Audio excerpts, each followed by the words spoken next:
Okay, I think it's important for us on the left to know what's going on the right because they have a massive media structure. It's massive. And one of their stars is, of course, Candace Owens, who our producer who prepared this episode called her Clandis, which I thought was hilarious.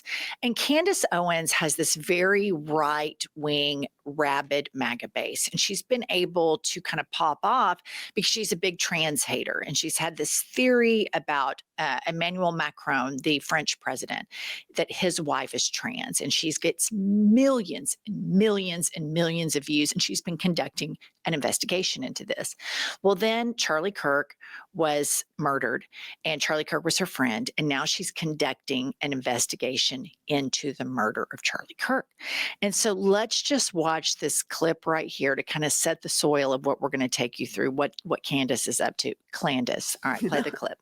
To add a little color to the story, I think that the people who did this and what we've learned about those women is I think they were probably who hired people that did the hiring were probably trying to be funny. People that don't believe in spiritual forces, but contacted witches who are not trying to be funny. That's the problem when people don't understand that this stuff is real, that you're saying to a witch, yeah, I'll pay for you. I'm going to, reach out to you to pay for you to put a curse on Charlie. And that witch did that. And it brought, obviously you can see they were distressed by this. They consulted a Catholic priest who I assume would have immediately conducted an exorcism, that probably should have been done in the Latin rite. But I feel like that's just something that people should know, because until something happens to you spiritually, you tend not to believe in these things. And like I said, that's a part of this. They very much know what religion they follow, the numbers, the numerology. It makes sense to them. The people that are in control of this world, be very cautious. So she did this. And also Megyn Kelly did a whole clip about people putting curses on Charlie Kirk. They think this is real. They believe that this type of spiritual warfare is real, and they have been primed to believe this at a very early age. So you have to understand these kids are deeply indoctrinated and religiously abused from a very young age. They're told you're not good enough. You have to be a good little girl, good little boy. Only Jesus can save you. And so it's this cycle of worthlessness and then rescue, and worthlessness and then rescue. And it repeats over and over and over. And also they're told that there are demons and angels fighting around them all the time. And you hear this type of language expressed in the current administration when they talk about evil forces and good forces. They use this type of simple spiritual warfare type framing because it hits really hard in the base, because they've been very primed for this.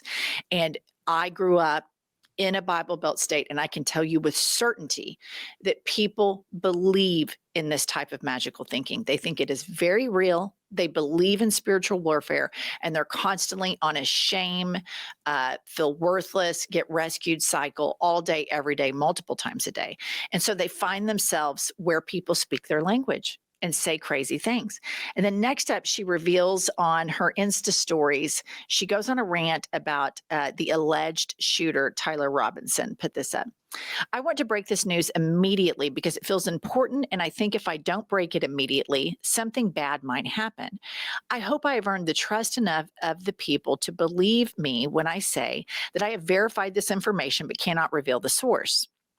Tyler Robinson is not suicidal. The entire narrative that was placed in the media about him having been suicidal is completely fictional, as are many other aspects of what we have been told. His father having, quote, turned him in after a confession is also complete fiction. To the contrary, Tyler Robinson maintains his innocence and has never even been to the UVU campus. There are absolutely zero photos or video that the campus can produce to the contrary, which is why they have produced nothing other than a blurry image, which Tyler's family knows is not him. Tyler has never once expressed a suicidal thought. I want to make that clear. The federal government is lying about absolutely everything other than the fact that it is his gun. Not that we needed further substantiation, but Tyler Robinson did not author those Discord messages. I would like to again stress that he has never been to UVU campus, but and I need to confirm this later, I believe he was around the campus on that day. I will have more on this later, but I wanted to immediately publish that the Tyler Robinson suicide narrative, plus the quote, dad that did the right thing after realizing his son was guilty, is a federal concoction. So, as you can see, there's this whole vacuum on the right, and it used to be filled with like QAnon stuff, like Hunter Biden stuff, and Joe Biden, and Joe Biden's really dead, and JFK Jr. is running the country, all this crazy shit. And the thing is, you guys, these videos get millions and millions of views. Now, I want to go on the record and say, I think Candace Owens is a grifter, and she's grifting off of the death of her alleged very good friend, Charlie Kirk. At the same time, I don't trust anything coming out of Kash Patel's FBI.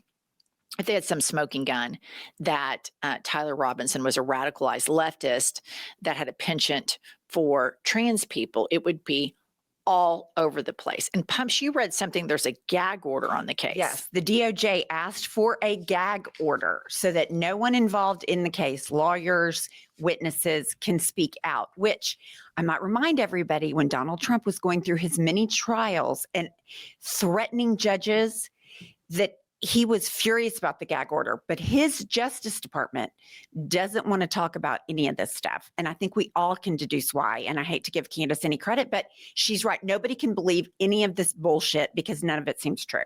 Did the judge grant the gag order? Yes, the judge has granted it. Okay, so I just think that's interesting because usually in a case like this, you hear from the alleged, criminal that from their lawyer, especially in a high profile case like this. So I think that's rather interesting. And I just want to emphasize here, Candace Owens is a grifter, and she's conducting her own investigation, and she is trying to exploit her friend's murder. The only thing I agree with her on is that we cannot trust Kash Patel. That's it. That's where I completely separate from her. But she has a bunch of splintering theories about who did this. And here's one where she thinks that Israel killed Charlie Kirk. And I want to remind everybody, bizarrely, Benjamin Netanyahu has denied killing Charlie Kirk 6 times. 6 times. I've denied killing Charlie Kirk 0 times. China has denied killing Charlie Kirk 0 times, as has France, Great Britain, Spain, Germany, Italy. You catch my drift. So that shit's weird. And so then it plays into this whole right-wing base that is really primed to traffic in conspiracy theories because they can't critically think. And so they just get fed this conspiracy theory entertainment. More than one event, but he had essentially what was staged, an intervention was staged by Bill Ackman, because Charlie's rational thoughts about Israel were a no-no. This is not the route that you should be going on. And Charlie was surrounded by his friends, his quote unquote friends. Bill Ackman was very upset, and threats were made. Okay, so Bill Ackman is this billionaire Trump thumper, and he's the guy who writes like novels on Twitter. And apparently there was this like meeting at the Hamptons. But I will say that there is something, Israel has a problem both on the far left and the far right, because I think Americans in general, whether they're on the right or on the left, are tired of us funding a genocide, and we see all of our taxpayer money going over there. And here's the thing about Benjamin Netanyahu. He is a crook before he was a war criminal. He has been in and out of power for the last 30 something years. Like ever since I graduated from high school, he served 17 years total as prime minister. And something really important to realize about Benjamin Netanyahu is how manipulative he is. He sent carfuls, and this isn't conspiracy, this is confirmed by reporting by Israeli journalists, multiple Israeli journalists, and published by very esteemed publications. Benjamin Netanyahu paid millions of dollars, and he sent suitcases full of cash from Israel to Gaza to fund Hamas to keep them in power, because he knew that he could stay in power longer if he was fighting them than fighting a more centrist Palestinian style government. So Israel has even funded Hamas. And so as the Americans on the left and on the right, the center doesn't really stay as locked in to the news cycle. As they start to discover more and more about just how awful Benjamin Netanyahu is, and then the people in his cabinet are just nauseating, like complete freaks that talk about ethnic cleansing. They talk about developing Gaza. And so you can see how the soil is primed for conspiracies like this to completely pop up. Well, and you also have Netanyahu, who is, while denying, he talks about how Charlie Kirk loved Israel. And that was one of the things that he was at odds with all these other people. What I think is just fucking weird and needy is like how Netanyahu wants everybody to love Israel, and you don't have to love Israel. Like, why do two women that are atheists that live in Oklahoma City, Oklahoma, why do we have to love Israel? Like, why can't we just, like, there's this pressure, this propaganda that's been put on American people that we are supposed to love Israel. And it's all propaganda. I mean, I think it's a really weird thing when you step back and think about it, that we're all supposed to love Israel. And he's going on this campaign, buying all of these TikTok influencers to try to get everybody to love Israel. And it's like, bitch, please, we have so many goddamn problems. Right. Why is America supposed to fund all this when they have free healthcare, free college? Right. I mean, it's just bananas. But here's the deal. He needs America to give him the money. And he's got his buddy Donald Trump by the horse collar. Yeah. He'll do whatever the fuck he wants. Yeah. Okay. And then last, here is Candace, and she has a message for conservatives gunning to replace Charlie Kirk. I want to say this. It's important because I am angry. I will obviously, I pray to move on from this phase, but it's a fire in my belly right now. To those of you who think that you are going to replace Charlie Kirk, kings are born. You don't just get to depose and tell us that we're going to follow this individual, okay? I'm one of the Masons of Turning Point USA. You put a shill in Charlie Kirk's chair, in Charlie Kirk's company, and you try to tell us to follow that individual, I will be an enemy of you. There will be nothing that can stop me, okay? And I want you guys to understand, this is not a threat. This is a promise. There will be These people are so crazy. That can stop me. I will release every single text message. So to those of you who are trying that, I'm seeing the messages. I am telling you to back off right now. You guys, this is so psychotic. I mean, it's just unbelievable how psycho these people are. How emotionally stunted they are, how immature they are. I mean, we started the thing with her talking about spiritual warfare and witches and all this shit. And now she's moved on to, she's going to kick ass and take names and for anybody that fills Charlie Kirk's chair and all this. I mean, like, are all of these people that listen to all this right-wing media, are they that weak that they have to have some leader on the internet guide them through life? I think the answer to that appears to be yes. But here's the thing. Which, by the way, we support. If you feel weak and need to listen to a podcast, just make it ours. Yeah. That way you can buy our book too. So anyway, just in wrapping that up, in summary, here's what I think is really interesting that will manifest if we get to the next election.